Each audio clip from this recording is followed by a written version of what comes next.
Good morning, students. Welcome back. Yesterday we have started a topic that was separating of solids, insoluble solids from liquid. How are we able to separate solids from the liquid? So, children, there were different methods. First was sedimentation and decantation. Right?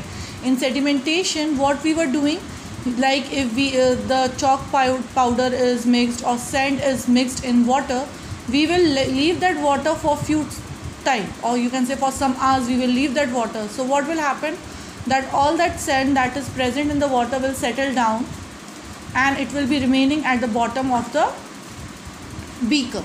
Right, after some times we will take that beaker and slightly by tilting it we will pour down all the pure water from the top.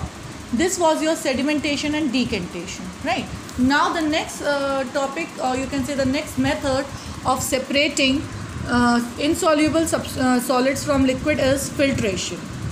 Children, the process by which two substances, that is an insoluble solid or a liquid, are separated by passing the mixture through a filtering device is called filtration. Right, so that means the insoluble solid, if we have to remove it from a liquid, it can be it can be removed by a filtering device, and the device that is used for filtration are called filters. Right, filtration is commonly used as in our homes. For example, after preparing tea, we filter out the tea leaves using strainer. Right, children, you must have seen at home when your mother is preparing a tea and she is pouring the tea in the cups, you see she uses strainer.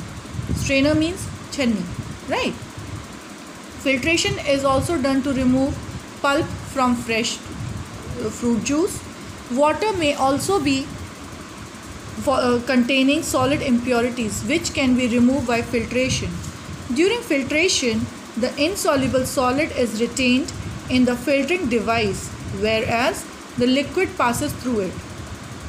Right, children, now for water, if we talk about water contains many impurities. So like in house, in the kitchens we see, we use aquaguards, we use filters to purify the water. Right, there are many in like in the large amount of water, like you can say in dams and all, you see or you can see there is a treatment also, wastage to be removed from the water. There are many big treatments. So in that big treatments, many big machines are used to remove all these impurities from the water. It is important that the particles of the insoluble solid are bigger than the holes in the filtering device for them to be retained in it. The filter paper is a filtering device that has a very fine pores in it. Right, the filter paper that we are using, children, to remove the impurities, those are having very tiny pores. So what happens, what is the advantage of having tiny pores, children? Through tiny pores only water will be able to pass through it, and whatever small tiny particles, impurities will be there in water, that is the solid particles, will get stuck on the filter paper only.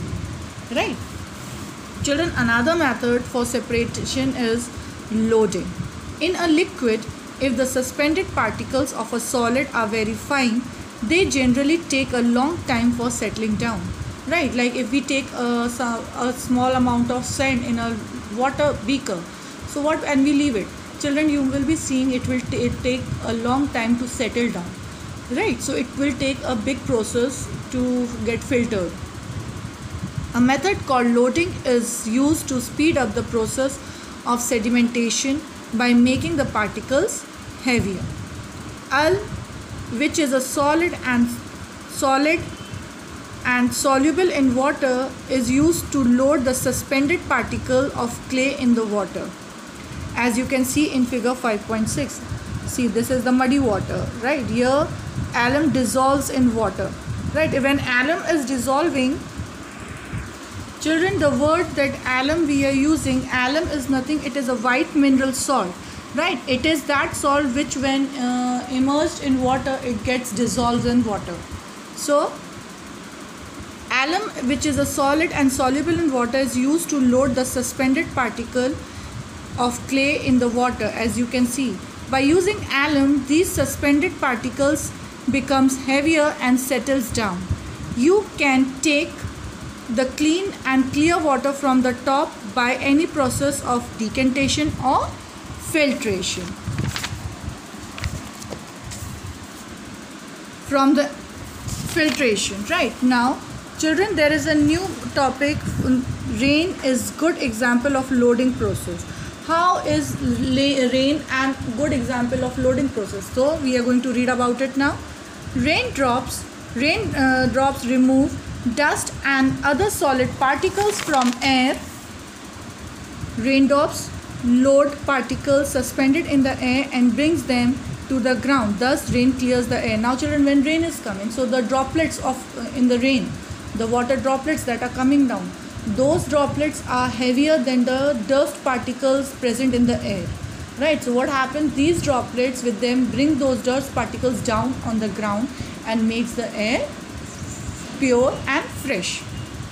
Now children, the new topic is separation of soluble solid from the liquid. Now first we were talking about insoluble. Children, it is very easy because insoluble solids we are able to see.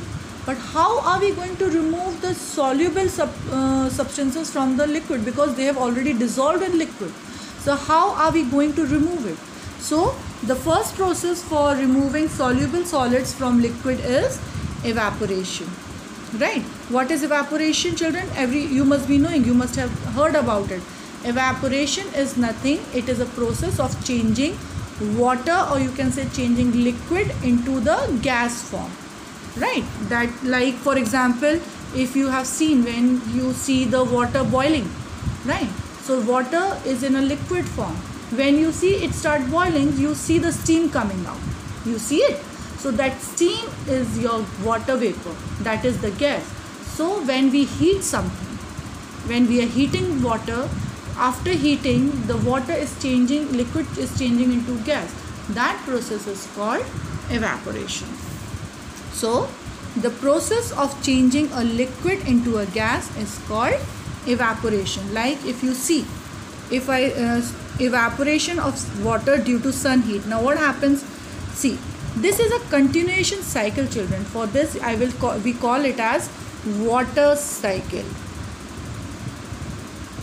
We call it as water cycle. Why we are calling it as water cycle? Because water is changing its form continuously and is coming back again and again, and this formation of changing from liquid to gas to liquid, it is continuing again and again. So that is why we call it as water cycle. Now what happens? See, this is your river, or what you can pond, you can say. From with the heat of sun, the water is evaporating, it is going up, right? When it evaporates, it goes up, it forms cloud, right? And when it forms clouds, when clouds become very heavy and they are not able to control that water, rain starts coming down, right? Again this water comes into the river, again evaporation. So this cycle goes on again and again, right children? Tomorrow again we will be continuing with the same topic. Till then, stay safe.